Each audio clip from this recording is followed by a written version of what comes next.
तो आज मैं आपको एक अनोखी रहस्यमय कहानी सुनाऊंगा। अगर आप चैनल पर नए हैं तो अभी सब्सक्राइब कर ले तथा कहानी पूरा देखें। अंत में एक अनोखा रहस्य छुपा है। धन्यवाद। तो सुनिए। बहुत पुरानी बात है। हिमालय की तलहटी में रुद्रग्राम नाम का एक छोटा सा गांव था। वहां माधव नाम का एक मूर्तिकार रहता था। माधव की विशेषता ये थी कि वह केवल मिट्टी की मूर्तियां बनाता था, लेकिन वह जन्म से देख नहीं सकता था। वह अपनी उंगलियों के स्पर्श से पत्थर और मिट्टी के भीतर छिपी आकृति को पहचान लेता था। उसका एक ही सपना था कि वह अपने जीवन में एक बार महादेव की ऐसी प्रतिमा बनाए जिसे स्पर्श करते ही शांति का अनुभव हो। गांव के लोग अक्सर उसका मजाक उड़ाते थे कि जो स्वयं देख नहीं सकता वह महादेव के स्वरूप को कैसे गढ़ सकता है। माधव इन बातों पर ध्यान नहीं देता और दिन भर नदी किनारे बैठकर गीली मिट्टी को आकार देने की कोशिश करता। एक दिन वह पूरी रात एक प्रतिमा बनाने में जुटा रहा। सुबह जब गांव के पंडित वहां से गुजरे तो उन्होंने देखा कि माधव ने जो मूर्ति बनाई थी उसका चेहरा तो बहुत सुंदर था, लेकिन उसके हाथ खाली थे। पंडित ने ताना मारते हुए कहा कि माधव, बिना त्रिशूल और डमरू के शिव कैसे पूर्ण हो सकते हैं? तुमने तो उन्हें साधारण मनुष्य बना दिया।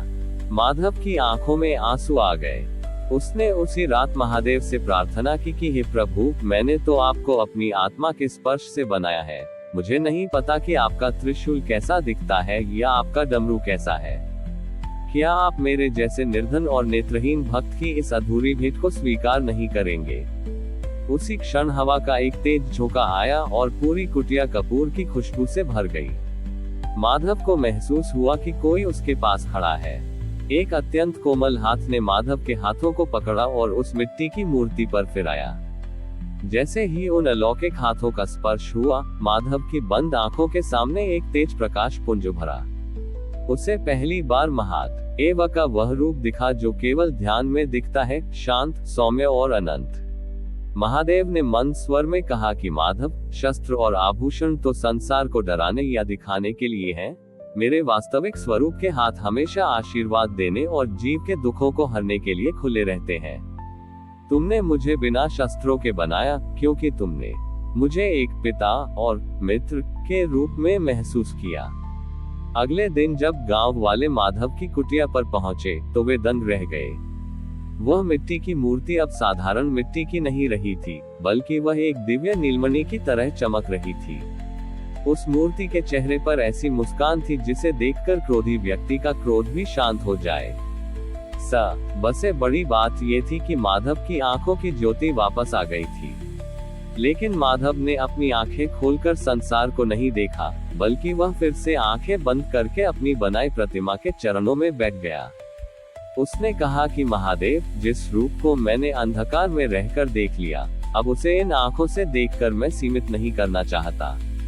वह गांव आज भी सिद्धपीठ माना जाता है, जहां महादेव बिना किसी शस्त्र के केवल अपनी करुणा मुद्रा में विराजमान है। इस कहानी से यह शिक्षा मिलती है कि भगवान को देखने के लिए बाहरी आंखों की नहीं, बल्कि मन के स्पर्श और सच्ची तड़प की आवश्यकता होती है। माधव की बनाई वह सौम्य प्रतिमा अब केवल उस गांव की संपत्ति नहीं रही थी, उसकी चर्चा हिमालय की वादियों से निकलकर दूर के साम्राज्यों तक पहुंच गई। उन दिनों दो पड़ोसी राज्यों, अवंती और वैशाली के बीच सीमा विवाद को लेकर भीषण युद्ध की स्थिति बन गई थी। दोनों राज्यों की सेनाएं रुद्रग्राम के पास के मैदानों में आमने सामने खड़ी थी। विनाश निश्चित था और हजारों निर्दोषों का रक्त बहने वाला था। युद्ध शुरू होने से ठीक पहले दोनों राज्यों के राजाओं ने सुना कि पास ही के गांव में एक ऐसी दिव्य प्रतिमा है जिसे देखने मात्र से मन की सारी कड़वाहट मिट जाती है। अवंती के राजा, जो अत्यंत क्रोधी थे, उन्होंने सोचा कि यदि वे उस प्रतिमा को अपनी सेना के आगे रखेंगे तो उनकी विजय निश्चित होगी। वे बलपूर्वक माधव की कुटिया में घुसे और उस नीलमणि जैसी चमकती मूर्ति को ले जाने लगे। माधव ने उनसे प्रार्थना की कि राजन, महादेव शांति के प्रतीक हैं, इन्हें युद्ध का साधन न बनाएं। परंतु राजा ने उसे धक्का दे दिया और मूर्ति को रणभूमि के बीच स्थापित कर दिया।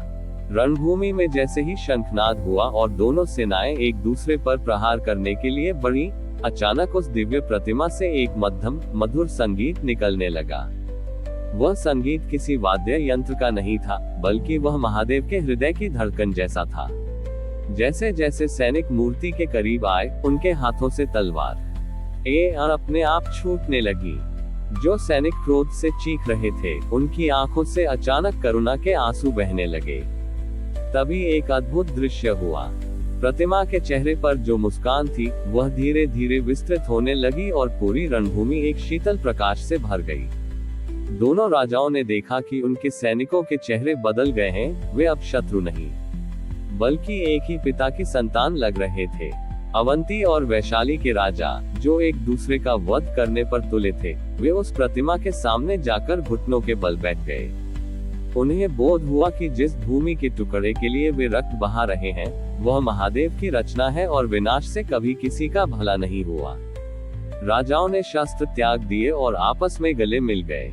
उन्होंने उस स्थान पर एक शांति स्तंभ बनवाया और माधव को अपना राजगुरु घोषित करना चाहा। परंतु माधव ने विनम्रता से मना कर दिया और कहा कि महादेव महलों में नहीं, बल्कि उन हाथों में रहते हैं जो सृजन करते हैं। वह प्रतिमा वापस अपनी कुटिया में ले आई गई। कहते हैं कि आज भी यदि कोई सच्चे मन से उस स्थान पर जाता है, तो उसके मन का सारा कलह शांत हो जाता है। माधव ने सिखाया कि महादेव का सबसे बड़ा चमत्कार शस्त्रों को रोकना है, उन्हें चलाना नहीं। हमारी और भी आध्यात्मिक एवं अनोखी कहानियां देखने के लिए हमारे चैनल पर जाएं तथा धार्मिक एवं पौराणिक अनोखी कहानियां हमारे चैनल पर है। कृपया जाके देखें तथा हमारे चैनल को सब्सक्राइब करके रखें और वीडियो लाइक जरूर करें। धन्यवाद।